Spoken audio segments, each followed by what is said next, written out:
Hello and welcome to Recap Radio. I'm Diego Cupolo, editor-in-chief of Turkey Recap, and this is our live show about Turkish politics and foreign policy. Today, I'm talking to Aaron Stein, president of the Foreign Policy Research Institute, a think tank based in the U.S. Aaron is also the author of the book, U.S. War Against ISIS, How America and Its Allies Defeated the Caliphate. Hi, Aaron. Thanks for joining us. My pleasure, Diego. Thanks for having me. Is there anything else you're working on these days that I should mention? Arms Control, Wonk podcast? I do the Arms Control Wonk podcast. I've been doing it for well over a decade, and we were supposed to do an episode yesterday, but my co-host power went out in California, so still waiting to do it. Okay. We'll look out for it. And in the meantime, we'll do this and hope to fill people's needs here. So 2 long weeks ago, I asked Aaron to join the show to talk about the Syria transition and Turkey's role in it. Since then, listeners will know Israel attacked Iran on June 13th, and Iran responded with its own strikes on Israel. And then yesterday, June 22nd, the U.S. hit 3 nuclear sites in Iran. The conflict continues as we talk. So we'll definitely talk about Syria's transition, the threat of the Islamic State resurgence, and how the PKK peace process in Turkey might impact developments. We'll just widen the scope a bit to discuss Turkey's role in the broader region, and especially focus on Turkey's relations with the U.S., considering Turkey is the only NATO member that shares a border with Iran. Before we get to it, let me say this is a live recording. We have a live audience. We are talking at 4 p.m. Turkey time, 9 a.m. Eastern U.S. time on June 23rd for anyone that's listening after this recording. People listening to us now are welcome to send questions. You can submit those questions on the Substack app. We'll try to get to them all, and we aim to talk about 45 minutes to an hour. So with that, Aaron, let me start. Simple question. How would you define U.S. foreign policy in the Middle East right now? Oh, muddled. It's a little bit, being pulled by world events against the president's worldview. I think the president's speech, President Trump's speech in Riyadh or on his trip through the Gulf was meant to be altruistic in terms of announcing a new approach for the U.S. to the Middle East, largely in line with his base, the sort of Make America Great Again base, which is to extricate itself from foreign conflict and to focus on defense of the homeland. I think that's augmented by so-called policy realists in his staff and in his administration who would like to sort of de-emphasize the U.S. role in the Middle East in favor of a more pronounced role in the Indo-Pacific. This obviously has repercussions for Europe. I think the NATO summit starts today. But then, of course, the Israelis had different things in mind. And, sort of 61 days after Trump gave his 60-day deadline to Iran to make an agreement with him on the nuclear file, begins this latest conflict, culminating with the U.S. Air, I guess, I don't even want to call it an air campaign, with sort of the one-off U.S. strikes on Iran that I guess took place about 24 to 36 hours ago. Can't keep track of when all these things are happening. Yeah, but what's the U.S. trying to achieve with those strikes? What could you say about that?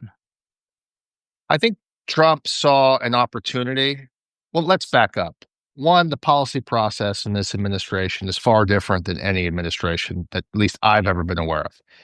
75% of the National Security Council is gone. And so it's a far more streamlined, let's say, decision-making process. There's no what we would think of, from Biden, Obama, even Trump 1, which is this whole fulminating policy process that direction goes down and then it comes back up with options for the president. It's really the president and sort of a small group of people are thinking about things in real time, reacting in real time, and then making decisions in real time. By all accounts, Trump was watching what he has believed to be a successful Israeli air campaign. I have a lot of questions about that. And saw an opportunity to sort of, quote unquote, finish the job, which was to go after sites, in this case, Fordo in particular, but also Natanz, one area of Natanz, to use weapons that only the U.S. has to render these cascade hulls inoperable. By all accounts, the strike was successful. in terms of its tactical objectives. The bunker busters went deep enough, created enough blast to sort of probably knock out the centrifuge halls. What that means 6 months from now, we'll find out. Mhm. How much would you say the U.S. would want to delegate regional foreign policy to regional actors? I don't think the U.S. likes to delegate anything. That's always been the push and pull of the Trump administration or anybody in the Trump sort of orbit, which is that everybody has to step up and do more, but sort of on the terms that they want, which is, usually around defense spending. That's become sort of the new magic number. If we're talking about NATO or even in the U.S. approach to Indo-Pacific allies, it's you got to spend 5%, like whatever that means. And so, do what we say so that you can do more, but don't do things that we don't like. And so it's this sort of typical push and pull within U.S. administration, quite frankly, which is the desire to empower allies, but those allies should be acquiescent to U.S. foreign policy interests. The Israelis are a good example, right? I would say the Israelis are a very tough group to deal with, even when you're very close to them, like the U.S. is. If you would have gone back 2 weeks ago, this administration was against an Israeli air campaign. Now they're for it. And so it's sort of outcomes driven rather than process driven, if that makes sense. Mm-hmm. Yeah. So bringing it to Turkey and trying to figure out Turkey's role in all this, I'm reminded of this kind of mini book of a report that you did in 2023 with Nicholas Danforth, Turkey's new foreign policy, Ankara's ambitions, regional responses, and implications for the United States. Very good read. You kind of outline a lot of fracture points in U.S. Ankara policy and how it's very difficult to find common ground. A lot's changed since then. Gulen is gone. PKK peace process is underway. How do you see U.S. Turkey relations moving forward, knowing that many things are still changing as we talk?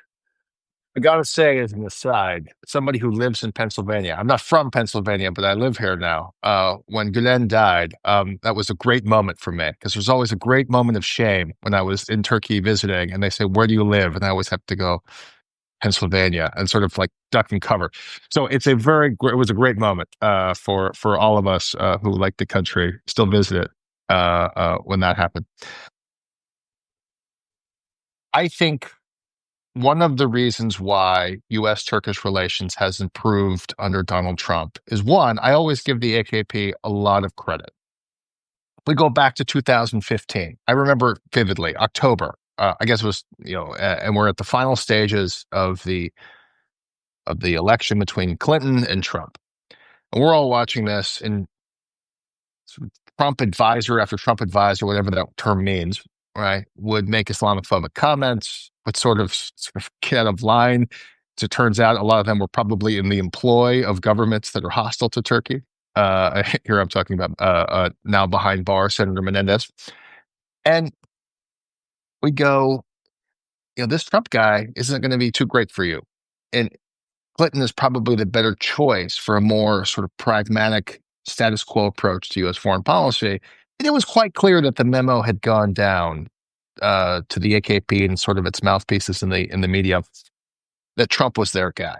And I couldn't figure it out, but they had him figured out, right? And so I think that they have a very pragmatic approach to how to work with this guy. Very sort of zero sum in terms of how they negotiate. You saw this in their response to the AKP's response to the U.S. strikes on Iran, which is sort of blame Israel, but keep the U.S. out of it because they want a pragmatic relationship with the United States. And they see Trump as a vehicle to achieve their interests.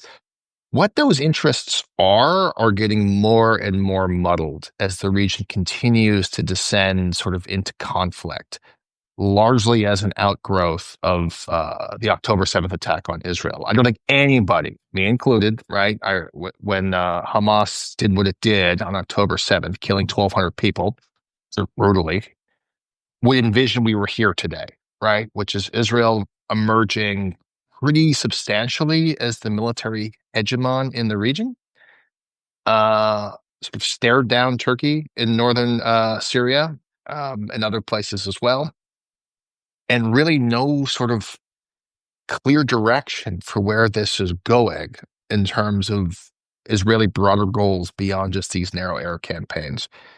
So looping this back into your main question, it seems like the best approach, if I was sitting in Ankara, is the one that they're doing basically, which is to find common ground with Trump, because there are a lot of sort of like, call them like, I don't want to swear, but they're sort of like these nonsensical BS little issues that just sort of percolate at the thing, like S-400, F-16, F-35, arms sales. These are all sort of tactical things that can be resolved. They should have been resolved, a decade ago.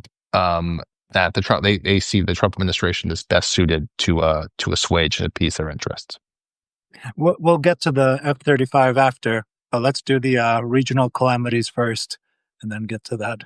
I wanted to ask about security threats to Turkey. If there's anything, mostly we're hearing about refugee waves from Iran coming to Turkey. If there's serious conflict unfolding over a long period of time, do you see any, fallout or potential collateral damage for Turkey in current events? I mean, there's always the refugee issue. I mean, what has happened with Turkey, and one of the things that sort of permeates Nick and my we call it almost book. Monograph is the thing.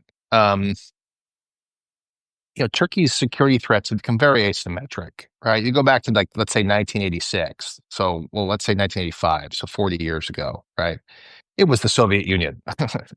Amphibious invasion of certain parts across the Black Sea, or land incursions from what would now be Bulgaria, or sort of, down to the Soviet Union into Azerbaijan and Armenia. Now it's sort of irregular migration coming out of Syria. It is the ever-present sort of PKK thing, although we can get into that. That seems to be managed, at least for now.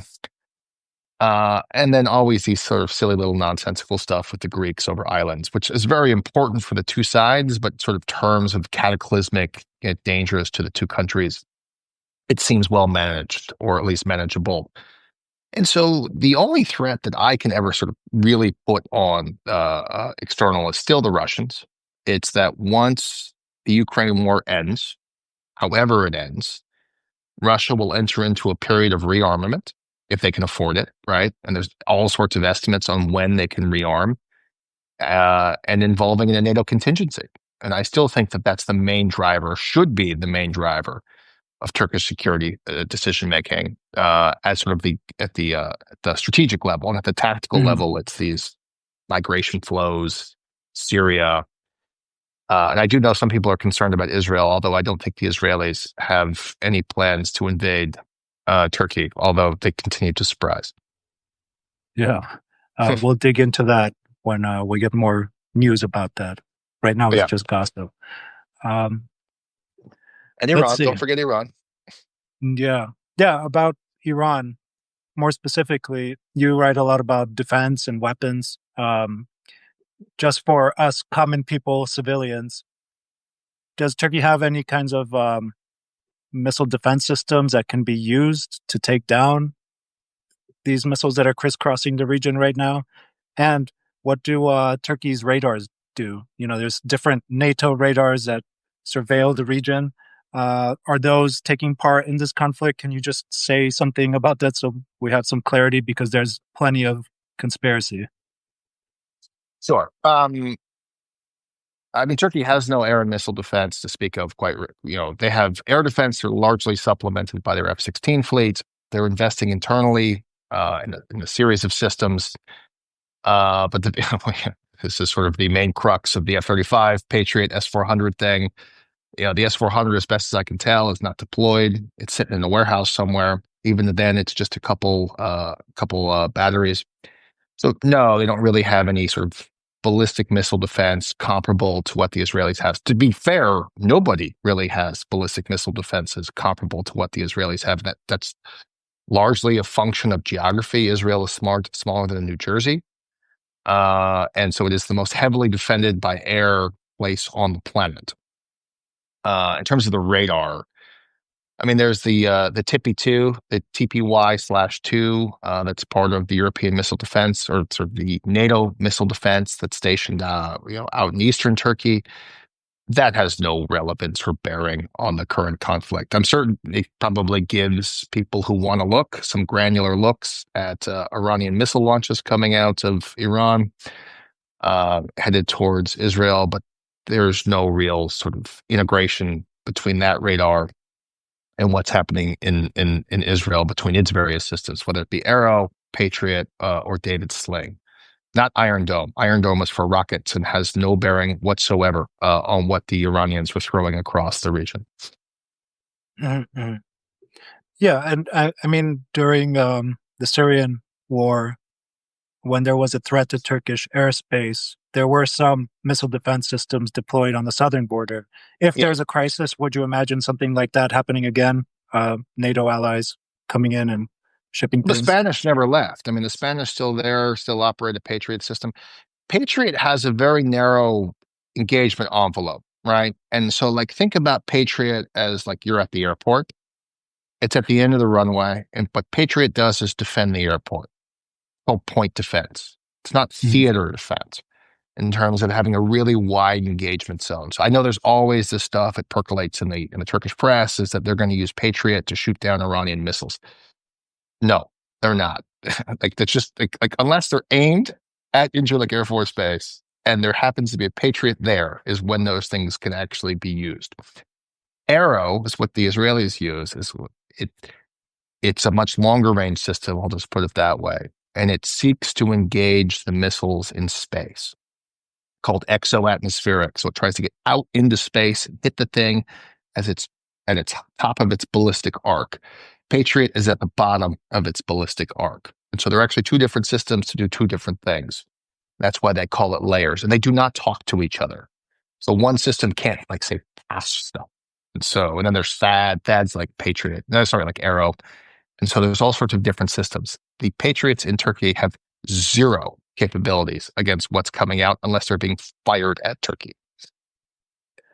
Great. I mean, I got to ask these things because I see a lot of discussion, and I know. some of those talks right now are about what could be targeted in Turkey if Turkey participates in this kind of conflict through radars or missiles, right? Is there anything that could be a target for Iran to retaliate if Turkey steps up in some way?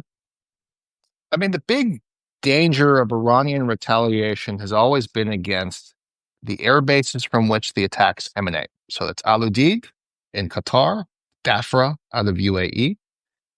And so in theory, right, it could be any airbase from which the US, I mean, this is all kind of nonsensical, but any sort of airbase from which the US would operate from. So the one that the Turks always gravitate to is Incirlik Air Force Base.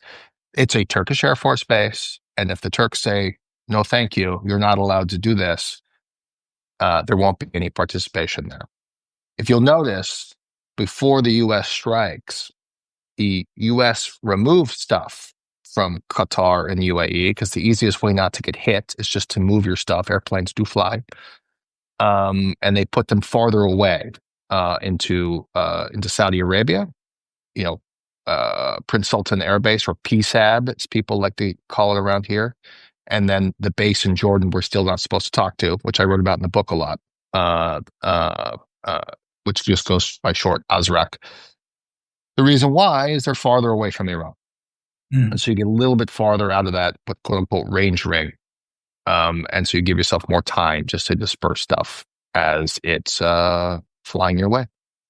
Yeah, I appreciate that. And I appreciate that you're not using jargon or, words that people don't understand because it can get very technical. And I invite people listening to send questions if you have them.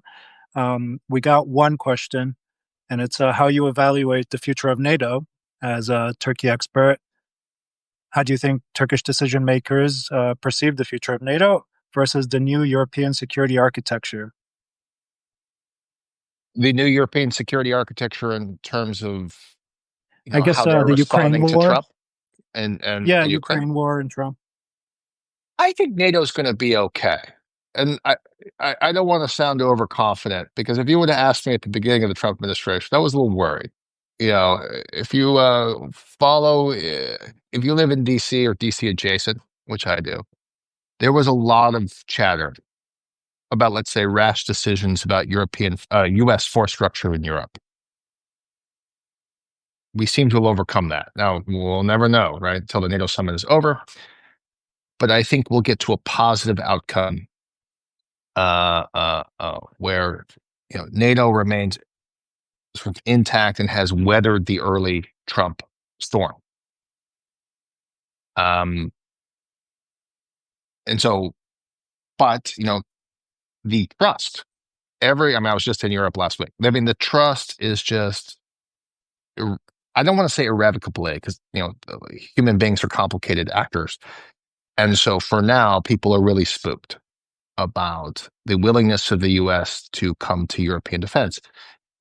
And my guess is if you're in Ankara, they're saying, we told you so, right? This has been our sort of raison d'etre for a long time, which is that these guys, the Americans, I'm not even talking about 2015. I'm talking about longer before that, can't ever be trusted, which is why you have to make your own investments in your own stuff, which leads to sort of this sort of thing, right? Which is that the Turks, because of investments in their own defense industry, can be the quote unquote, armors of Europe. I'm very skeptical of this. One, because the products Turkey primarily exports have European competitors, right? And so if you're talking about the allocation of joint European funds, they don't have those yet, right? Because their decisions thus far on increased defense spending have been stupid and really short-sighted, and they're moving too fast. But if you were to, say, allocate common EU defense funds or even funds from EU budgets out of national budgets, through parochial interests, they're going to try and funnel it back to their own defense industries, right? And so why would you buy a competitive Turkish product when there is European products on the market that can do more or less the same thing? The Turks have invested and built a number of systems. The TB2 is one of them. That's large. But the TB2 really has no relevance for a high-end fight. But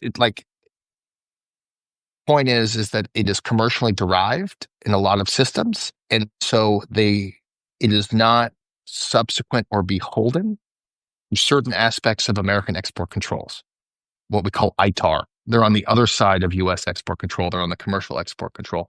So Turkey has a lot of things that they can give away that are ITAR free, and so that you have to come with less restrictions than if they have a lot of specifically controlled American components in them. Two, the Spanish Hurjet or the Spanish trainer jet. The trainer jet market is so saturated, I don't see a huge market for the Hurjet, although maybe. But the way Turkish defense firms operate is there's just not that many capital markets are not that mature in Turkey. And so a lot of it's government subsidized to push forward these industry initiatives. And so if there is, they are completely open to partnerships with foreign countries as a way to generate hard currency, euros or dollars, to further prop up the R&D portions of the defense industry. And so it's the combination of a non-ITAR supply chain and the willingness to offshore or at least offset a lot of the production into a third country that could make certain products valuable. And again, the Spanish trainer jet model being one of them. So we'll see, although I'm skeptical that it'll be anything beyond sort of like bit deals. The final one is that Turkey is really good at making artillery shells, but then again, so are the Germans. And so, there are some synergies that they could exploit in this defense market. To just expand on that, is Turkey a good provider, supplier for the short term until Europe creates more long-term solutions? Because I think part of the issue might be short-term needs. So the shells are being produced in Texas by a Turkish firm, right? So Germans are not producing those because they didn't have the capacity right away. How is it then? If you want to talk about the Germans, their big problem is they have a broken procurement process because of the way their government is structured. With Germany, there's so many issues that are interlinked, but just in the aggregate, the amount of euros that are allocated for defense buying was so small that the production lines for specific high-end things like Taurus or Tornado or Eurofighter or something like that, the lot buys were so small that these companies were not investing in standing up multiple production lines. And so the capacity with which, say, to produce Taurus, right? Taurus is their version of Tomahawk or their version of JASSM or of a longer range cruise missile. They just don't have the investment in the production lines to produce a lot per year. And so one of the hopes is that with the increase in defense spending, is that they will place large orders of these things, which will allow these companies to invest internally in their production capacity to then begin to produce more per year for two reasons. One, to what you said, the future of Ukraine is, I can tell you with certainty, well, nothing is certain, right? But it's very unlikely that the U.S. will continue to provide support to Ukraine militarily in the way that it has been. I mean, there's all sorts of things that we are providing that doesn't get talked about, intelligence, all sorts of certain three-letter agencies involved in all aspects of the Ukrainian thing. But the big thing is the presidential drawdown authority to provide sort of a cap of whatever the number was, $14 billion worth of weapons per year. I don't think that's coming again. And so can the Europeans step into the void there? No. Can the Turks step into the void there? No. Like there's just the ability to sort of produce as much as they need to. But the longer term systemic issues will have to be European derived. So are there things that you can buy off the shelf from the Turks? Again, they make a lot of artillery shells. So maybe artillery shells is one. So the South Koreans. Yeah, I mean, stuff like that. Yeah. I'll get back to the defense and technology part of this after. Keep the questions coming. I just want to make sure we hit on Syria, the original aim of this talk today before the Iranian war news broke. I just want to ask, since you covered it so extensively in your book, how do you see U.S. interest in Syria and Turkish interest in Syria aligning or not aligning moving forward? Because, for people that are watching, obviously the U.S. partnered with the SDF. It was led by Kurdish forces. Turkey found that to be very problematic. Now the U.S. is trying to pull out of Syria. Reportedly, it's only going to keep a few spaces or bases, one of them being on the Iraq-Jordan border. So how do you see U.S. and Turkey cooperation in Syria before we forget to ask that? I mean, a lot of the things that happened on the Trump administration right at the beginning were really well advanced by the Biden administration. So one was the U.S. pushing of the SDF to reach agreement with, what are we calling them now? With the HTS, I mean, with the current governors of Syria, in Damascus, I should say, Ahmed al-Shara, on the agreement that was ultimately signed, right? Which was basically the roadmap to reintegration of the SDF into the Syrian National Army, whatever that means. And so that was a Biden level initiative. It was really pushed down. And the big problem point there, as far as I understand it, was not the Turks and it was not Shara. It was the SDF. It was the PKK in Syria, because they only got one shot at this, right? And they had to really be sort of pressured. It did sort of overlap with the Trump administration. And so the Trump administration sort of like inherited something that was 98% of the way there. And that was something that the Turks were involved with. Two was on the lifting of sanctions. Again, the Biden administration, that would have happened under a Harris administration. The advantage of the Trump administration, the advantage of the Trump for basically blanket. This is why, in my opinion, the Israelis went what they went, because it was the same sort of dynamic with the Iranians. Trump's superpower is that he has a stranglehold, an absolute stranglehold over the Republican caucus in both the House and the Senate.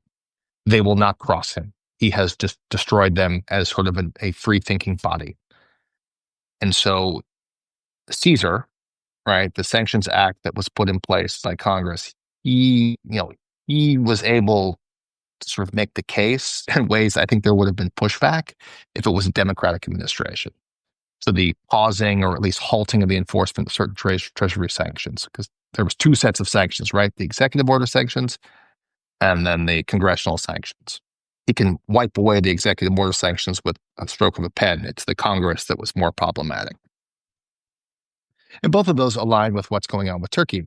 And then you saw the sort of the initial words of the new U.S. ambassador to Turkey, Tom Barak, very much signaling an interest to work with Turkey on Syria. And then finally, this is a president, as I wrote about in the book, that has ordered the withdrawal from Syria, I think 4 times, right? Talked out of it the first time by Benjamin Netanyahu. A lot in the way he was talked into striking. There's a lot of overlaps and synergies. And if you notice, at the beginning of his administration, who was the first to visit him? Benjamin Netanyahu. That guy knows what he's doing. He's been in this Oval Office. Erdogan has yet to visit him, by the way. And that's when you saw real U.S. engagement on the that was happening too beforehand with the Biden administration, but pushing for a deconfliction line, basically because the Turks did not want, the Israelis did not want a Turkish S-400 radar sort of sitting in the flight path of what they had to, of what they had planned for what we're seeing unfolding today. And so those are all the things that were coming around, in terms of the overlaps and synergies between the two parties. I wouldn't call them sort of overlaps. It's just like Syria is just no longer a major thing around here. I mean, it was the dominant thing. I wrote a whole book about it, but now, I mean, you go to the Pentagon and talk about Syria. It's like, what are you talking about Syria for? It's like, it's Al-Hol, the ISIS camp, making sure the Turks and the Israelis don't shoot at each other and just sort of, keeping our hands off. Yeah, so if those are the 2 priority points, I was going to ask about ISIS and preventing a resurgence of ISIS. That was the main reason the U.S. was there, right? How do you see the prospects for radicalism or some kind of ISIS-like entity to resurface? At the same time, you see Turkey, Iraq, and Jordan offering to kind of take on that kind of radicalism or anti-ISIS coalition. I don't know how to define it. What do you think is the U.S. takes that serious? I'm just going to I don't want to sound dismissive, but nobody over here takes that seriously. I mean, I was in the coalition between Turkey, Iraq, and Jordan. No. So does that mean U.S. has to stay if it wants to keep tabs on ISIS? Well, it's unclear. I mean, it seems like Trump has been talked out of a full withdrawal. Again, at the beginning of the administration, I was being told that they're all leaving. Like, they're getting out. And it looks like he's been talked into keeping a small residual presence. My guess is with the specific function of the CT mission, the counterterrorism mission, there is talk about if there is a withdrawal, because it's tied into the withdrawal coming up in Iraq, right? So the Biden administration agreed for the withdrawal from Iraq, I believe in 2026. Don't quote me on the exact year. Sort of the winding down of the Iraq counter-ISIS mission. It doesn't apply to all of Iraq. There is a specific northern part of Iraq, which is sort of has a federal zone. And so U.S. forces, as I understand it, will likely be able to stay behind. And so the debate in the Trump administration is, can you continue to do counterterrorism in the ISIS sort of sense from U.S. places in Jordan, or in Iraqi Kurdistan, and along with any residual presence that would be left behind in northern Syria. The big question, of course, is the Al-Hol camp and where, the reintegration of all those people, those stateless people being held in camps. And one of the major challenges is that a huge part of that population is Russian origin, or sort of Russian citizens' origins. And so the dynamics of the Ukraine war, the non-diplomatic relations between the US and Russia, between much of Europe and Russia, further complicates any repatriation of those people. But keeping in mind, the discussions to repatriate those people have been going on, I think, across 3 administrations now. And so the likelihood of them ever being sent home, I think, is, basically zero, with the exception of the Iraqis. The Iraqi government deserves a lot of credit for taking people back. Got it. And just to touch on the PKK peace process a bit more, U.S. interests, where's Brett McGurk? What's going on from Washington's standpoint? I think Brett's on CNN. I think from a U.S. perspective, it was always a goal for this process to take hold and to come to a fortuitous end. Or I guess a fortuitous conclusion is the better way to put it. And so I think people are just watching, quite honestly, and encouraging a positive outcome here. I think there's a lot of questions. I think we all have a lot of questions about where this is going, the dynamics in place. But in terms of following it, probably for the people who are listening to this or watching this at the granular level, and I'm certain that you have done with other people on this thing, the dynamics, its interplay with new constitutional or rewriting of the Constitution, term limits, what does that mean? That has not, at least in my discussions with the people in Washington, entered into the lexicon. It's more sort of, hopefully this is a good thing that ends up in a positive outcome. Yeah, but for Syria, the aim is stability, is what you're saying. Just keep whatever is going to create stability we support. Would that be a way to sum it up? Yeah, I mean, I'd say that's right. I mean, I think we all recognize, the collective zeitgeist, is that the challenges that Syria faces are so immense. We saw the ISIS attack yesterday on the Orthodox Church.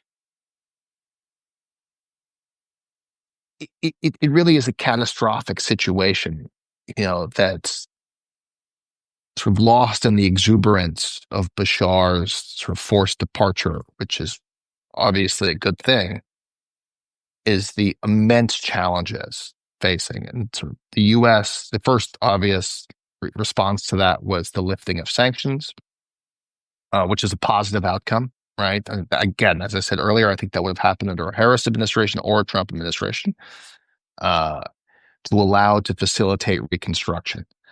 I think there's support for any level of Turkish involvement to sort of professionalize the Syrian armed forces. And I don't even know what the Syrian armed forces really are, other than a collection of militias at this point. Mm-hmm. There was U.S. push for the SDF Damascus agreement, which ultimately I think that's a good outcome. Although the implementation and how that actually functions is a huge question mark. And so I think there's a lot of sort of positive things here, but I wouldn't say any of them, as we look at things that are happening in Washington. I mean, so much of what is happening in Washington at the moment is just tied up in this domestic nonsense about immigration, and sort of the discussion about foreign policy is not really at the tip of the tongue or the sort of front of the mind for so many people. Mm-hmm. Yeah, there's many issues going on at the moment, but not that long ago, to bring it back to weapons and Turkey-U.S. relations, you wrote for FPRI a post called "The Time Is Right to Sell F-35 to Turkey." Yeah. To recap for people that don't know all the details, Turkey was removed from the F-35 program after buying the Russian-made S-400 missiles in 2019.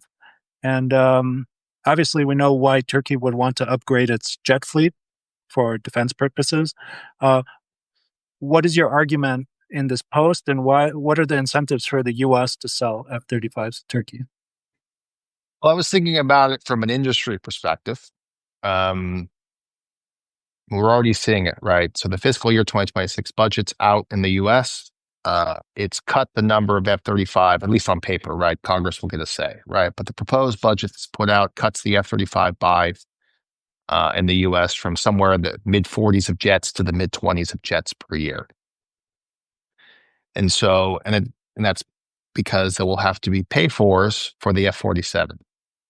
And so you're looking at a smaller constricted budget in the US for future F-35 buys. And you will have a continued interest on the international market for the F-35. I don't care what sort of the Canadians are doing, and I talk about the Canadian deal. You have 1,200 F-35s delivered by Lockheed. Since the program's inception, it will be the backbone of NATO air forces moving forward. And then there'll be obviously you're seeing its capabilities in the Iran conflict, and so I think there will be Israel's using them. Yeah, to great effect. And so I think you'll see more robust and return interest from the Gulf partners and the UAE, Saudi and the UAE as sort of export partners to prop up the buy.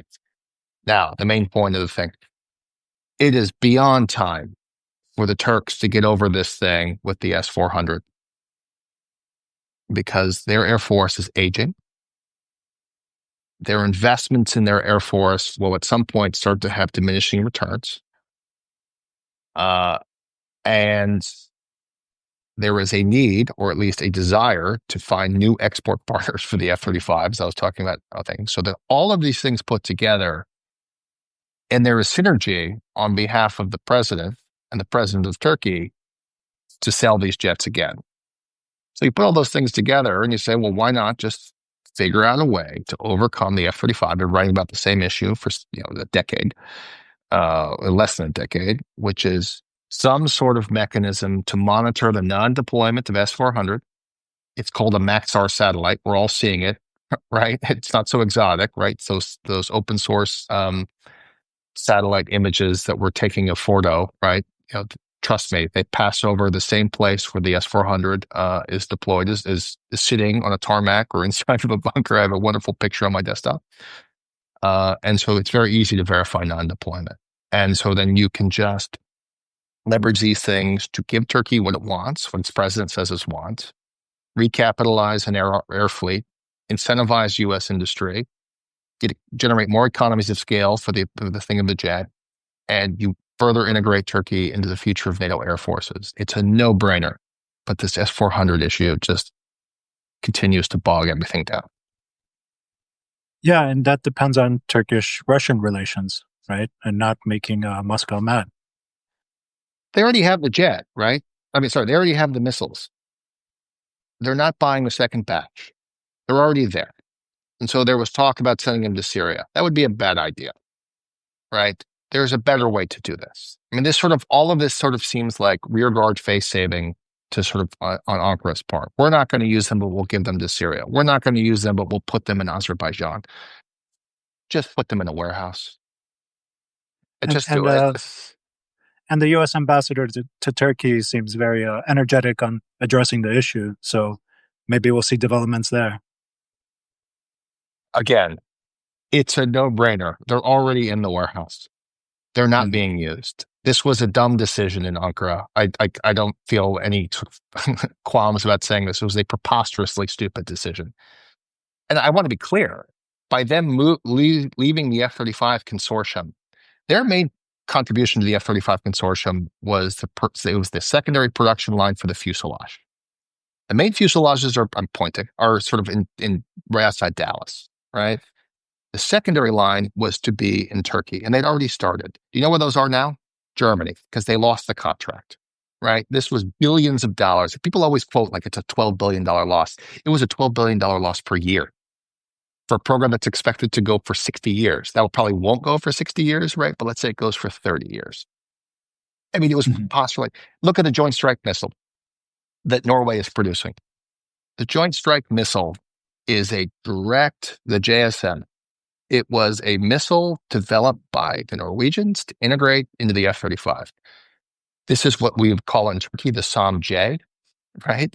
There were to be two competitors for the European market for cruise missiles for integration in the F-35. Norway, Turkey.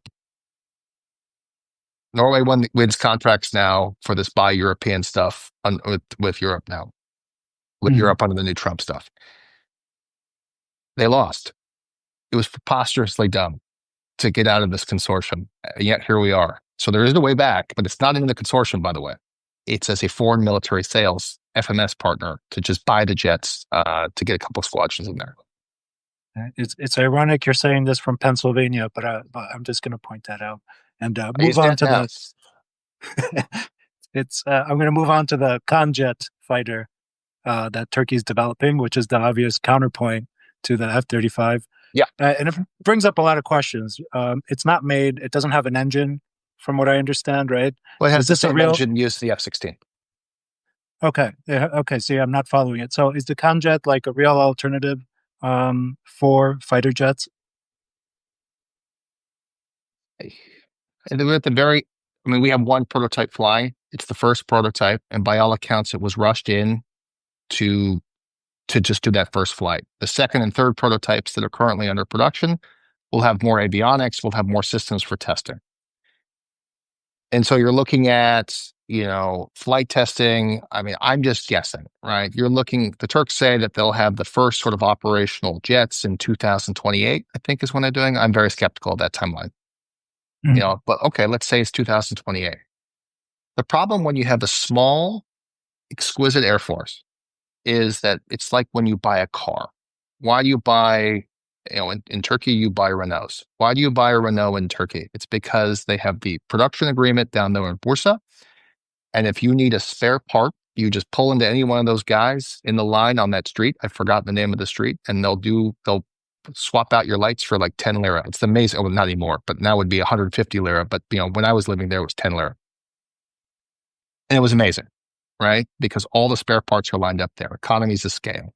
If you have a small, exquisite Air Force built on the Khan, you run into the problem with maintenance spare parts. Now you can offset that because the supply chain is completely sort of held in Turkey, right? But you still run into economies of scale. This is why the F-16 is such a nice investment, because there's, I think, 10,000 have been produced.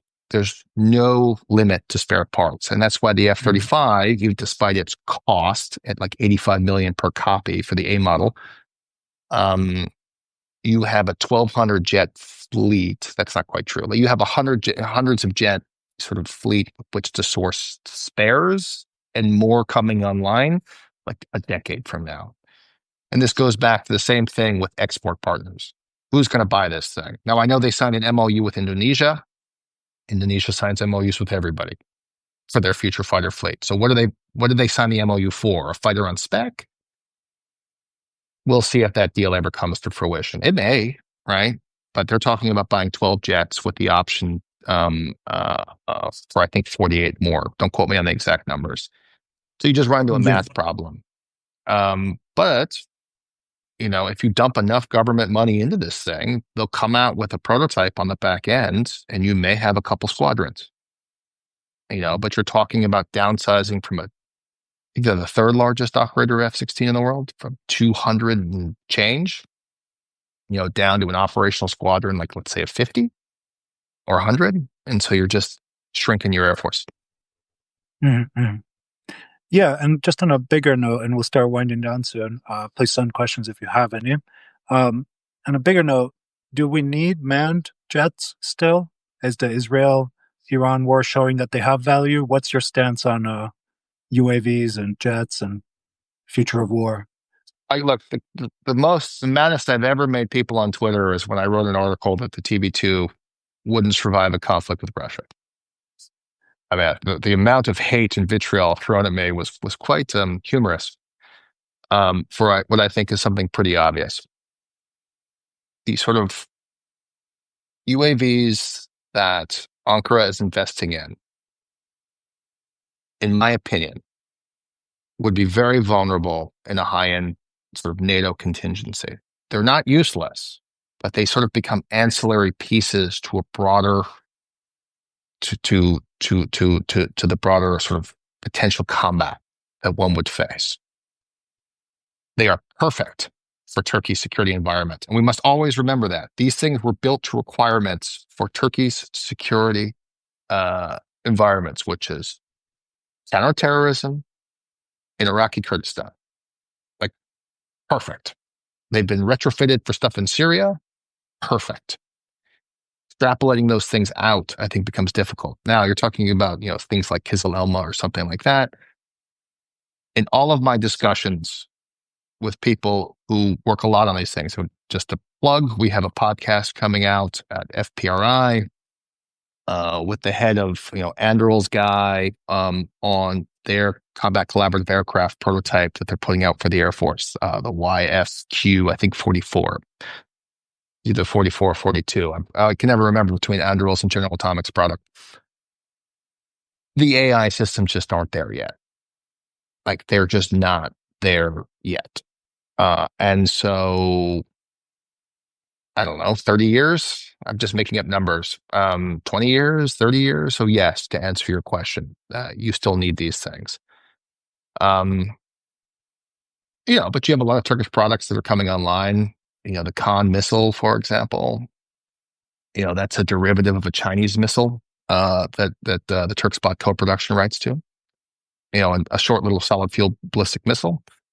And there are various indigenously produced cruise missiles, and so they're trying to gear up here for sort of future stuff. But I do find, just to tie the two questions together, they will need to recapitalize their Air Force. It could be F-16, could be F-35, could be Khan, could be whatever they want. They just need to make a decision.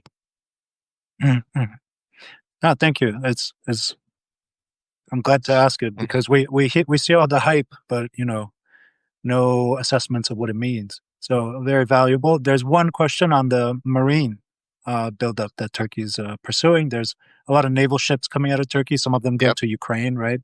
What do you make of Turkey's expanding marine power, especially in the Black Sea? I mean, the shipbuilding is one of the positives in Turkey. Obviously, with the designation or the building of frigates, I believe, for the Ukrainians. They can't get to Ukraine, and so I think they're still sitting there. But certainly a good industry for them. Again, they've carved out, just to bring it back to the defense thing, the non-ITAR thing. Their weapons are cheap and they work, and they do have capacity to produce these things. And so when you're stacking them up in this sort of the European sense, even though they're not part of the common market, there are synergies and opportunities there. I'm just skeptical because I don't think European politics will allow for the type of investments that one would need. But no, certainly their naval capacity is there, and you're going to emerge from this in the Black Sea in particular with a Russian Black Sea fleet that's been severely attrited out of the conflict. And so the question that I have, and this goes also to Russian reconstitution of its strategic air assets, the bombers that were lost to the Ukrainian to the Ukrainian operations with small UAVs, in Operation Spider. The Russian military that will come out of this in 5 years is very unlikely to look like the Russian. It is completely unlikely to look like the Russian military that went into this thing. And so a lot of it will depend on what they choose to invest in. My guess is that they won't invest in sort of rebuilding some of the ships that were lost. And so it will be dependent on the decisions that they make to sort of understand the operational environment that the Turks will be getting themselves into. But certainly, if you stack up in the Black Sea, they are well poised to be the dominant power, moving forward. To ring fence it around, it's them and the Russians. It's sort of going right back to Cold War days. Mm-hmm, mm-hmm. Yeah, so a lot of threats and opportunities with the current regional instability. Like always, the big challenge with Turkey, just to stop, I know you need to wrap up, is just money. It is the ability you can build prototypes, right? You see prototype after prototype of UAV, right? You see prototype after prototype of this thing, and they put them out. They're really good at making these videos to splash all over social media. It's investment in long-term production of any of these things, where it's always a sticking point. And the challenge with Turkey is that it really struggles for the infusion of capital to build these things outside of the prototype stage. Mm-hmm. And that's where the Khan may struggle too, although they have so much government money behind it. They're able to build through sort of the inefficiencies of the market. But those are select programs that you're staring at. Mhm. Yeah. And then there's Saudi support, right, for some of this. Sort of. I mean, if I had to guess where the Saudis will park their money, it'll be in the F-35. As soon as they're allowed to buy F-35, I imagine the Saudis will buy F-35. I know their investment there, where the Saudis have actually put their money in future of, say, air arms, in theory, is in GCAP, or so they're being enticed to join all sort of these 6th-generation fighter programs. Let's just put it that way. But they're mostly European and Western. But my guess is if they're allowed to buy F-35, they would buy F-35. Got it. Well, thank you so much, Aaron, for doing this. I know it's early where you are, so we appreciate you sticking through it. To remind people that logged in later, we've been talking to Aaron Stein, president of the Foreign Policy Research Institute, a think tank based in the U.S., and author of this book, The U.S. War Against ISIS, How America and Its Allies Defeated the Caliphate. Highly recommend reading it. Lots of fun insights on U.S. military officials commenting on Turkish military habits, and I found it entertaining, to say the least. If you missed part of this live show, you can find the full recording on Spotify, Apple Podcasts, YouTube, or turkeyrecap.com in a few hours. Otherwise, thank you again, Aaron, and thank you for joining us. It's my pleasure. This is a break from my day. I have back-to-back calls starting after this, so I appreciate the time to talk about Turkey. Great. Stay safe and see you next time. Absolutely, man. Have a good one.